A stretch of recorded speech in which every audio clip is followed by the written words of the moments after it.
So Sandy, Yes. look, life coach, or Sheridan human resource manager to life coach. It sounds like a nice sort of evolution. So what is a life coach? So a life coach is someone who really helps you to bridge the gap between where you are and where you want to go. So it could be really in any area of your life,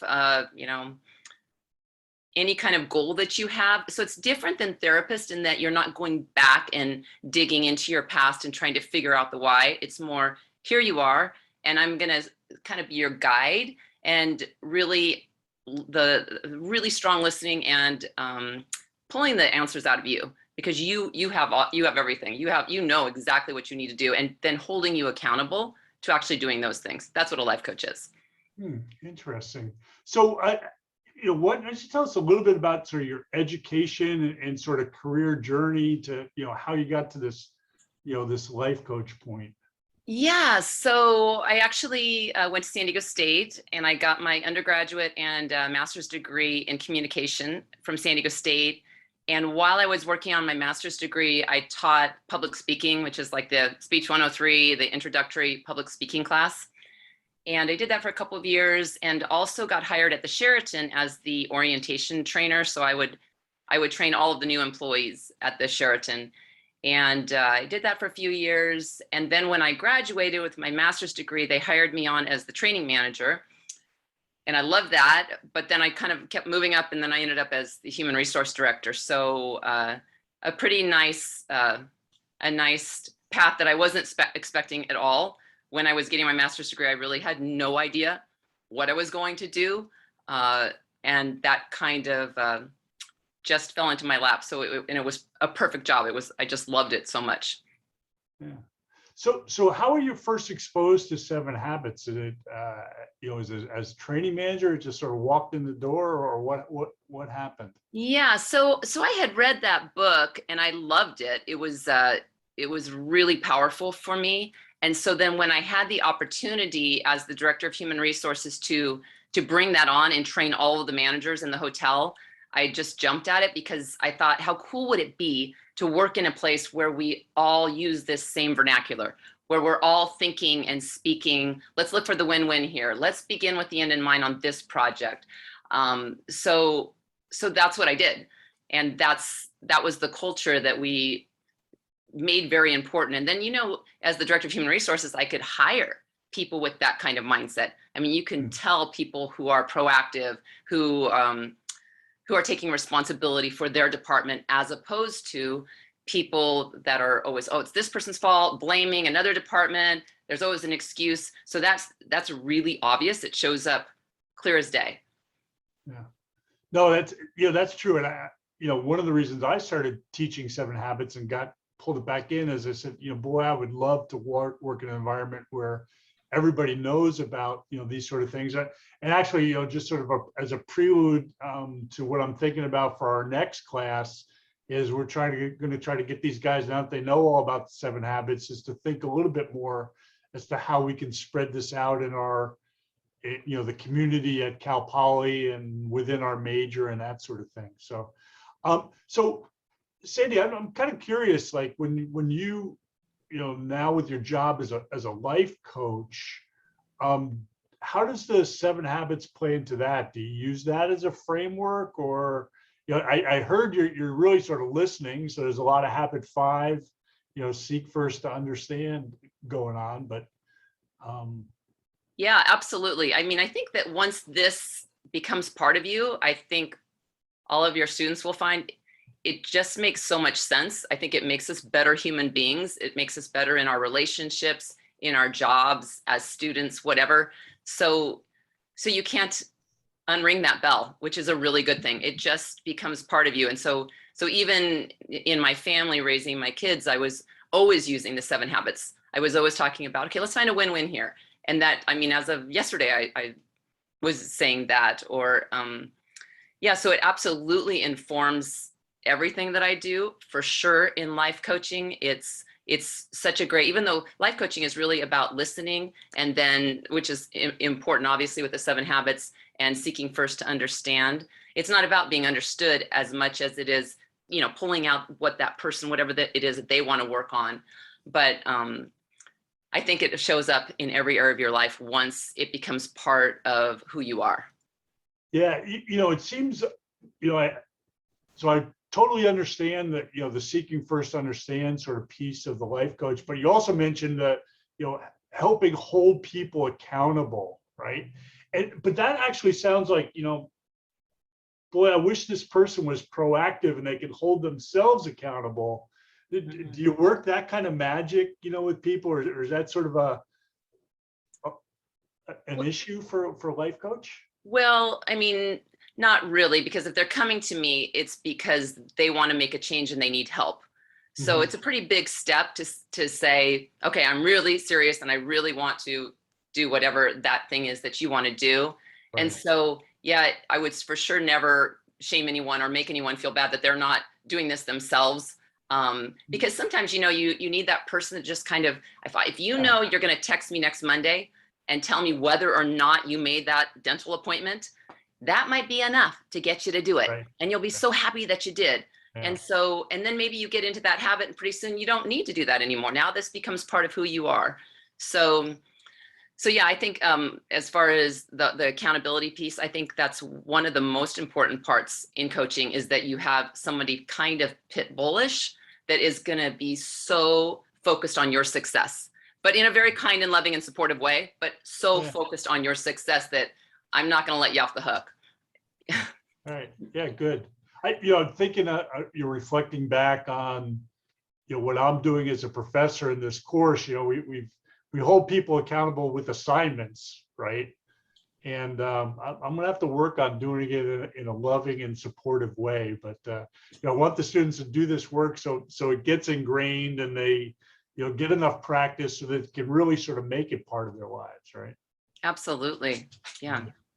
So I want to encourage the students to ask questions. So if you got a question for Sandi, feel free to type it in the chat. That'll kind of create our queue of questions, or just raise your hand, or kind of. Eric, there was one thing I wanted to share with you too, and with your students about begin with the end in mind. There's actually two that are really big for me. Be proactive, that one about not being a victim, and owning your life. I think that was the thing that lit me up to the 7 habits in the first place. I actually had never learned that lesson until I read this book and became certified and started training, how important it is to just say, this is my life and the pen is in my hand. I am writing the story of this life and I will make it good because that's my job, as opposed to, this happened to me and poor me, or any kind of victim mentality. So that was huge epiphany for me. And then the second one, begin with the end in mind. That one I actually used to use when I would have to fire somebody. And it's interesting. That's kind of a weird thing to say, but I would actually sit at my desk and think about how I wanted that person to leave the room after the termination. And I wanted them to leave feeling like their dignity was intact. And yeah, there's consequences in life. Maybe this job wasn't the right fit. Maybe there was something you did, but at the end of the day, it doesn't mean you're a bad person. I'm not trying to shame you. It's just, this didn't work out. You were warned, and good luck. And so beginning with the end in mind and taking that few minutes to prepare my energy totally changed the atmosphere in that room, just giving it a little bit of time. And I guess I'm sharing that because if there's ever something challenging for you coming up, take a few minutes to think about how you want to feel leaving that exam, how you want to feel after that hard conversation. Right. And that has always worked really well for me. Yeah, there's so often that we angst over those difficult conversations, and they're important conversations to have, right? And I also sort of think of the idea of making those conversations a deposit, right? So we kind of dread them a little bit. We think they're going to be withdrawal, but the kind of honesty and the strength and the integrity that we share with people can be very important, right? Yeah, feedback is a gift. I always say that feedback is a gift, and a lot of people don't give you that gift. And if you can figure out a way to do it loving, supportive, but boundary setting and honest, that can actually help another person grow, change, learn, see a blind spot they might not know they have. So it's really, it truly is a gift if you can give someone difficult feedback, but in a way that you're not, giving them the 1-2 punch. Right. Very good. So let's see. So class, what kind of questions do we have for Sandi? Yeah, Nick, go ahead, help us out. Yeah, so I think a life coach would be really good because I procrastinate, and being proactive is one of the habits that I want to work on. Is there any like free alternative to a life coach, like maybe convincing a friend to do check-ins or something that doesn't require paying? That is such a great question, and absolutely. So you can have an accountability partner, and you guys can both say, okay, this is what I want to do, and this is what, you each have your different goals.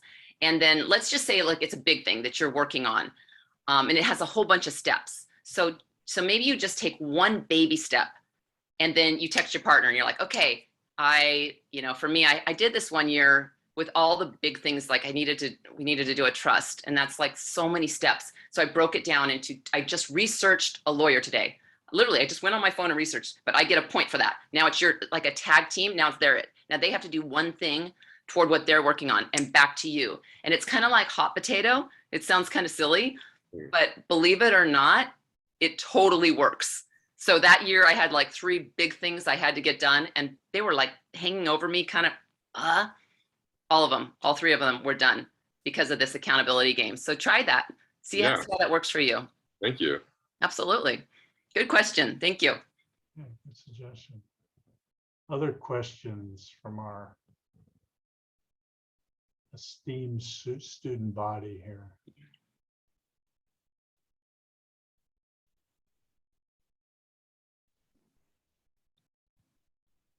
One of the things, Sandi, just sort of encourage the students to maybe sort of go in a more sort of personal direction. Sounds like you've had some good experience with, 7 habits sort of in a family dynamic sort of way. Can you share a little bit about sort of what that looks like? And, I tortured my kids with 7 habits when I first learned it, so they got a lot of my practice sessions, I guess.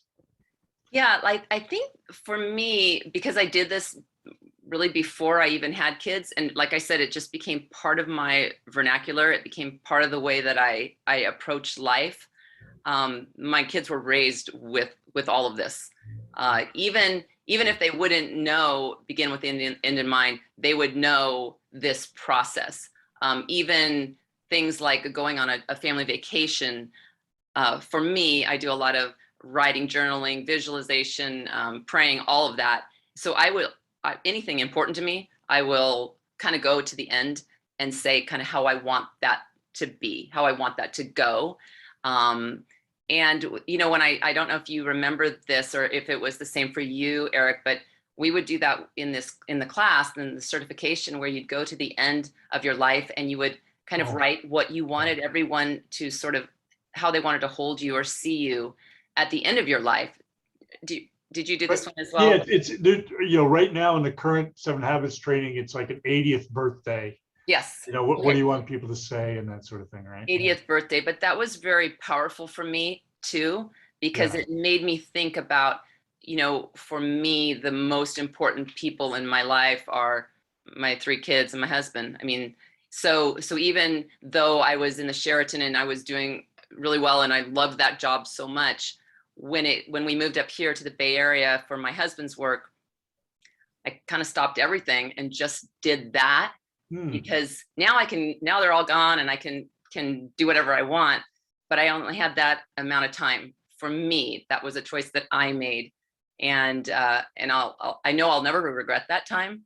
Right. Even though it kind of derailed my career for a while, it's okay. It all comes back. But yeah, kind of thinking at the end, looking back, what kind of son or daughter do you want to be? How would you want your parents to describe you, or your brother or your sister or your best friend or your grandma or your grandpa?